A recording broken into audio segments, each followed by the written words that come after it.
পরে আমি চান্স পেয়েছিলাম, এই জন্য 10 মিনিট ওইদিকে একটু বেশি কথা বলে আমি আমার হক আদায় করব। এই 20 মিনিট 12টা বেজে 10 মিনিট 15 মিনিট পর্যন্ত এখানে বসে থাকতে হবে, পায়খানা লাগলেও যাওয়া যাবে না। তারপর আপনি যাবেন, আমার দুঃখ নাই, মোনাজাত করে যাব ইনশাআল্লাহ।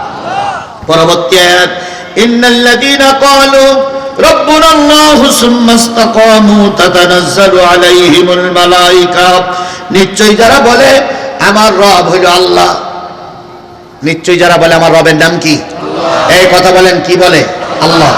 সুম্মা ইসতাকামু, এই কথার পরে যারা প্রতিষ্ঠিত থাকে, আল্লাহ বললেন তাদের কোনো ভয় নাই, তাদের জন্য কোনো চিন্তাও নাই। কথা ঠিক না বেঠিক? আরো জোরে বলেন ঠিক না বেঠিক? যারা আল্লাহর রব বলে মানে, ওই কথার পরে যারা সুপ্রতিষ্ঠিত থাকে, অতীতের অনেক বড় বড় মনীষীদের নাম পাওয়া যায়। শেষ জামানায় এসে অনেক মনীষীর ভিতরে একজন মনীষী হলেন আল্লামা দেলোয়ার হোসেন সাঈদী। বলুন তো, তিনি কি বলে মৃত্যুর কোলে ঢলে পড়েছেন, তারপরেও কি জালেমদের কাছে ক্ষমা ভিক্ষা চেয়েছেন?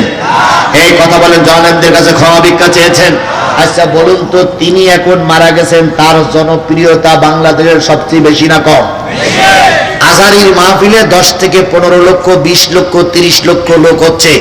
আজহারীর মাহফিলে যদি 30 লক্ষ লোক হয়, বিশ্বাস করো বগুড়ার মুসলমান, যদি আল্লামা সাঈদী বেঁচে থাকতো, আল্লামা সাঈদীর আগমন উপলক্ষে প্যান্ডেল করা, মঞ্চ করা, লোক জায়গা দেওয়ার মতন ময়দান বাংলাদেশে কোথাও আছে বলে আমার মনে হয় না। নিয়ে যেতে হবে চলন বিলি, তারপরে চলন বিলি গিলেও লোক জায়গা হবে কিনা আমার সন্দেহ আছে। চলন বিলি এখন তো শুধু পানি আর কাদা থাকে, কখন আপনি স্টেজ করবেন আর কখন মাহফিল করবেন আপনি।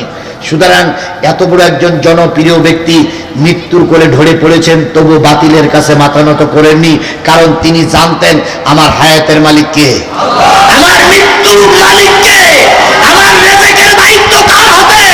এতটুকু কথা বলার পরে যে ব্যক্তি টিকে থাকতে পারে, তার মৃত্যুর সময় কোনো ভয় নাই, তার মৃত্যুর সময় কোনো, যাদের হৃদয় আছে আল্লাহর ভয়, তারা কভু পথ ভুলে যায় না, তারা কভু পথ ভুলে যায় না।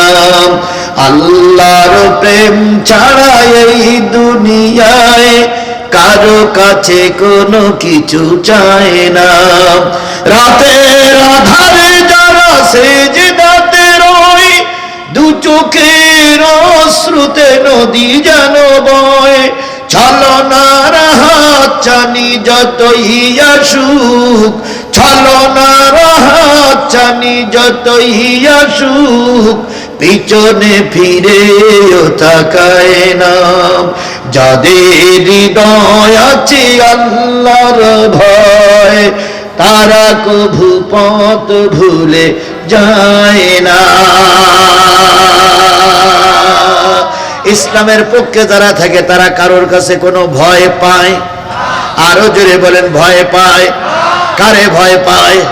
আরো জোরে বলেন কারে ভয় পায়? আল্লাহর এই ভয় আমাদের দিলে এনে মৃত্যুবরণ করার তৌফিক দান করুক। বলুন তো, বাংলাদেশের সবচেয়ে বড় স্বৈরাচারটা দিয়ে পালাই আছে এখন কোন দেশে? আরো জোরে বলেন কোন দেশে? এই ভারত কখনো মুসলমানদের পক্ষে ছিল না, প্রায় ভারত সবসময় মুসলমানদের বিপক্ষে ছিল। ভারত যখন ব্রিটিশের লোক যখন ভারত দখল করেছিল, ওই সময় ভারতের এমন কোন বড় গাছ ছিল না যেই গাছে আলেমদের ফাঁসিতে ঝুলানো হয়নি। ভারত যখন ব্রিটিশ শাসন করেছে, এমন কোন বড় বড় কারাগার ছিল না যেই কারাগারে আলেমরা মৃত্যুবরণ করেনি, যেই কারাগারে আলেমদের রক্ত দিয়ে লাল হয়নি। এমন একটা অবস্থা ছিল। আমাদের একজন মুজাদ্দেদে জামান, তৎকালীন মুজাদ্দেদে জামান একজন ছিলেন মুজাদ্দেদ আল পেশানি রহমাতুল্লাহ আলাইহি, তারপরে একজন ছিলেন শাহ আব্দুল আজিজ রহমাতুল্লাহ আলাইহি। ভারতের আন্দামান নিকোবর দ্বীপপুঞ্জে তাকে মরতে হয়েছিল শুধু তিনি আল্লাহর পক্ষে থাকার কারণে। আব্দুল আজিজ দেহলভী রহমাতুল্লাহ আলাইহি, ব্রিটিশ সরকার তাকে বলল যে হুজুর দয়া করে আমাদের বর্ষতা স্বীকার করুন, নতুবা দেশ ছেড়ে পালিয়ে যান। যে কথা আল্লামা সাঈদীরও বলা হয়েছিল যে হয়তো আপনি আমাদের বশ্যতা স্বীকার করুন, নতুবা আপনি পাসপোর্ট দিচ্ছে আপনি চলে যান। আল্লামা সাঈদী বললেন, এদেশ আমার দেশ, এদেশ আমার মাতৃভূমি, এদেশ থেকে আমি পালিয়ে যাব না। সেদিন খালেদা জিয়াও যদি ওদের বশ্যতা স্বীকার করে পালিয়ে যাবার নিয়ত করতেন, খালেদা জিয়া করে বের করে দিতে পারলে ওদের পথের কাটা দূর হয়ে যেত। কিন্তু খালেদা জিয়া বলেছিলেন, আমি 3 বারের প্রধানমন্ত্রী, মরি এই দেশেই মরবো, তবু কাপুরুষের মতন পালিয়ে যাব না। দেশপ্রেমিক যারা হয় তারা এই কথাই বলে। কথা বলেন, কথা বলেন, কথা বলেন। আব্দুল আজিজ দেহলভী রহমাতুল্লাহ আলাইহি তিনি যখন ওই ব্রিটিশদের কাছে মাথা নত করলেন, ব্রিটিশ সরকার তার জেলের ভিতরে ঢুকায় দিল। জেলের ভিতরে ঢুকানোর পর গোসলের পানি দেয় না, পরনে কাপড় দেয় না, একটা কাপড়, একটা জামা, একটা টুপিতে মাসের পর মাস পার করে।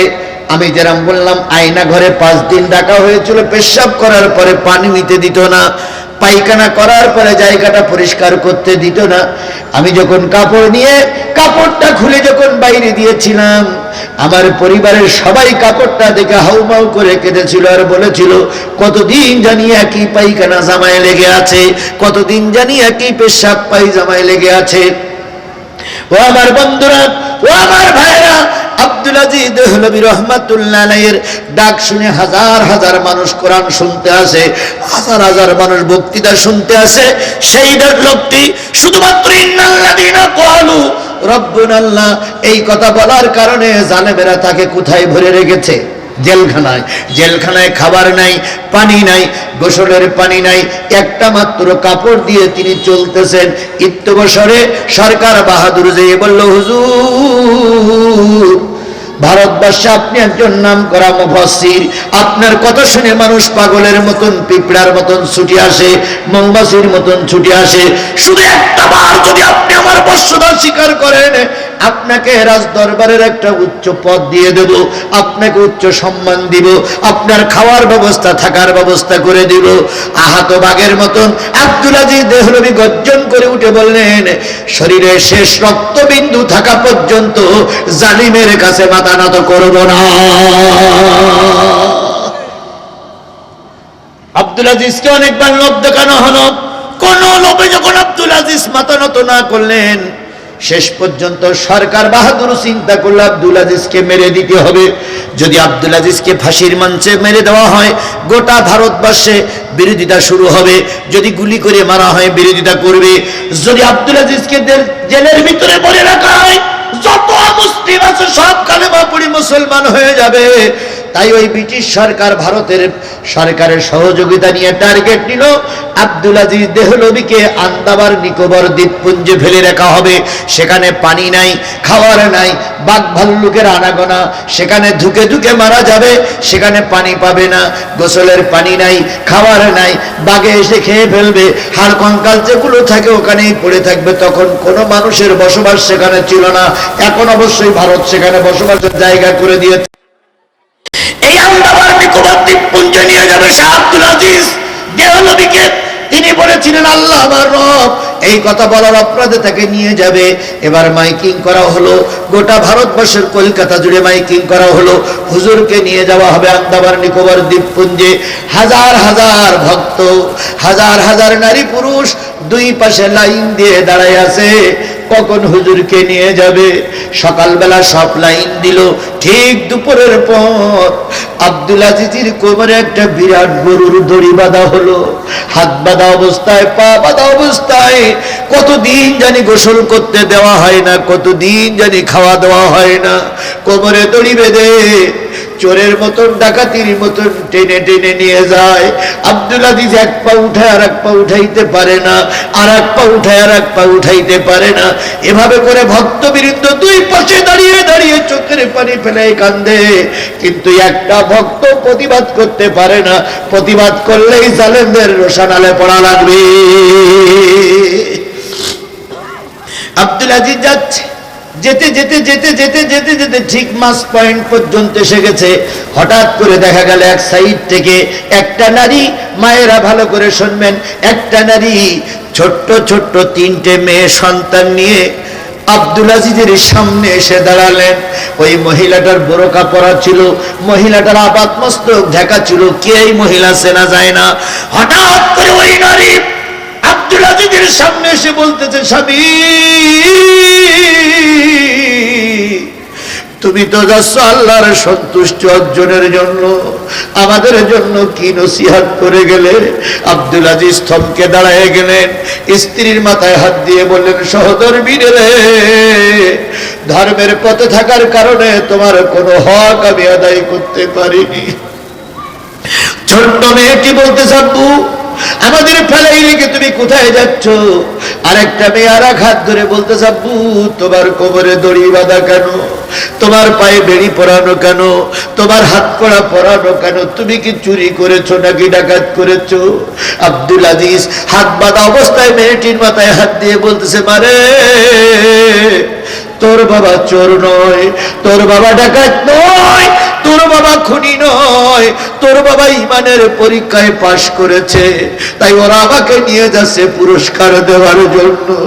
এবার বড় মেয়েটি বলতেছে, আব্বু এ কোন পুরস্কার যে পুরস্কার নেওয়ার সময় হাত পা বেঁধে যেতে হয়? আব্দুল আজিজ বলতেছে, বাজান রে মারে, এরা দুনিয়ায় সব হলো মাখলুক, আর আমাকে যিনি তৈরি করেছে তিনি পুরস্কার নিয়ে ওই বড় নদীর ওই পারে দাঁড়াই আছে। বড় নদীর ওই পারে গেলেই তিনি আমাকে পুরস্কার দিয়ে দেবে রে মা, বাড়ি যা, আমি পুরস্কার নিয়ে এ প্রান্তে যদি দেখা না হয় পরপারের পরে তোদের সঙ্গে আবার দেখা হবে।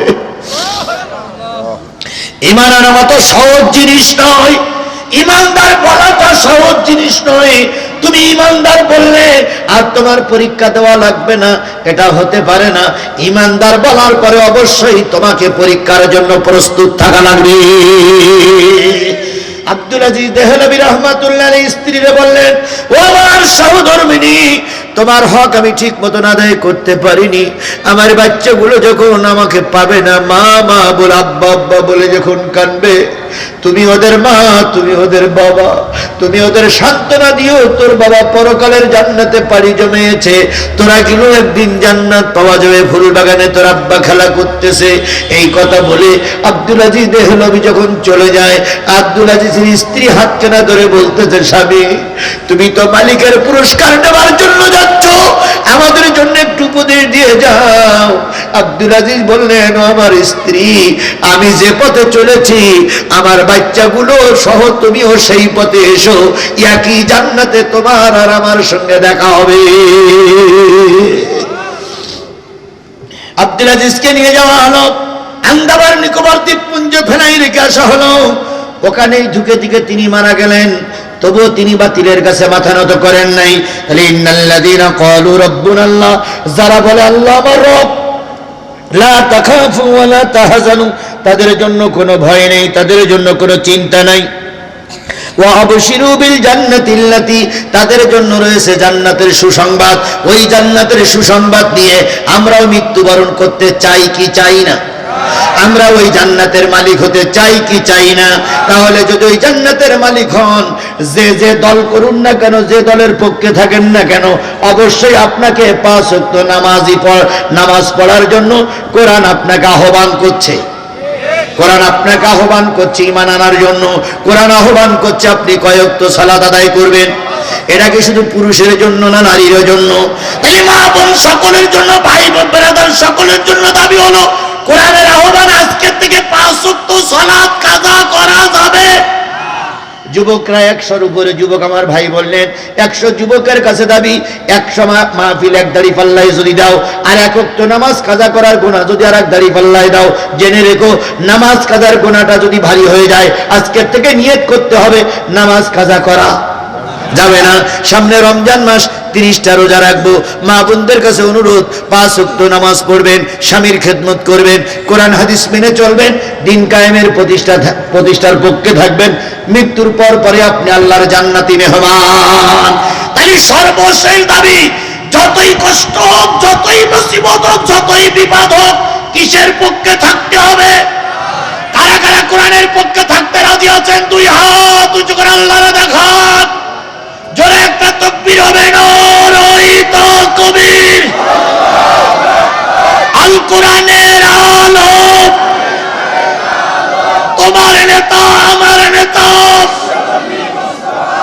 মেয়ার মুসলিম লিল্লাহে তাকবীর।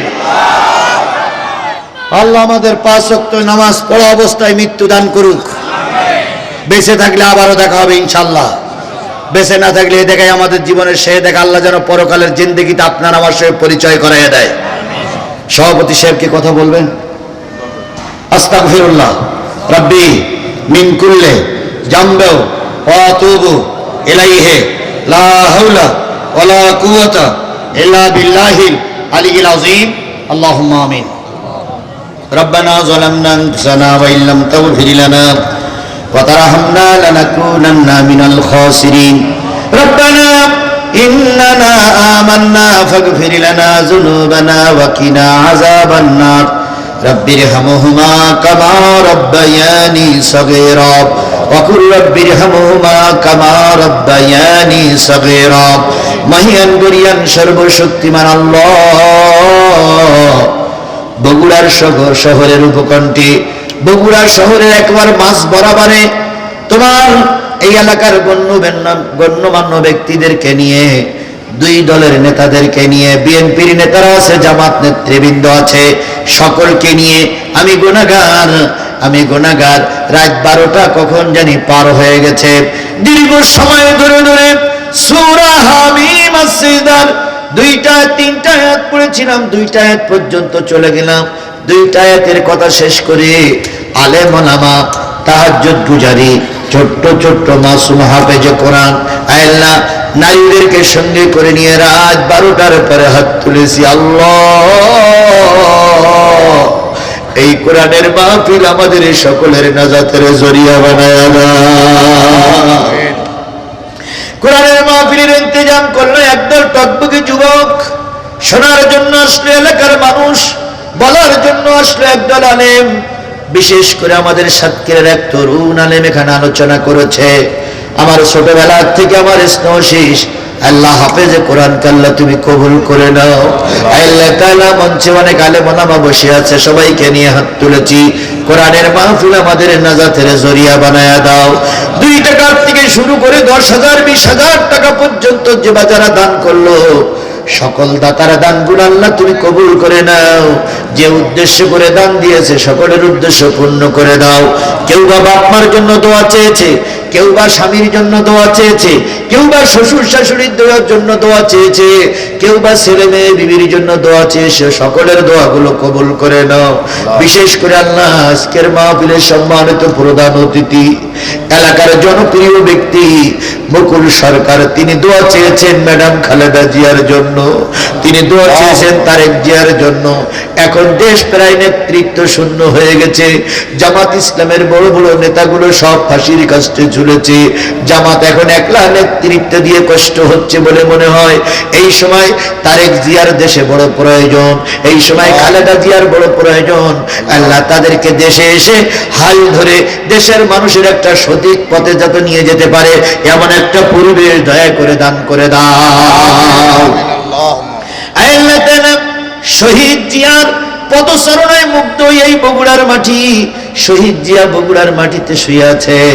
আল্লাহ শহীদ জিয়া বগুড়ার মাটিতে চলাফেরা করেছে, তিনি ঢাকার মাটিতে শুয়ে আছেন। শহীদ জিয়ার এখান থেকে দোয়া করে আল্লাহ তুমি তাকে সহ সবাইকে তুমি মাফ করে দাও।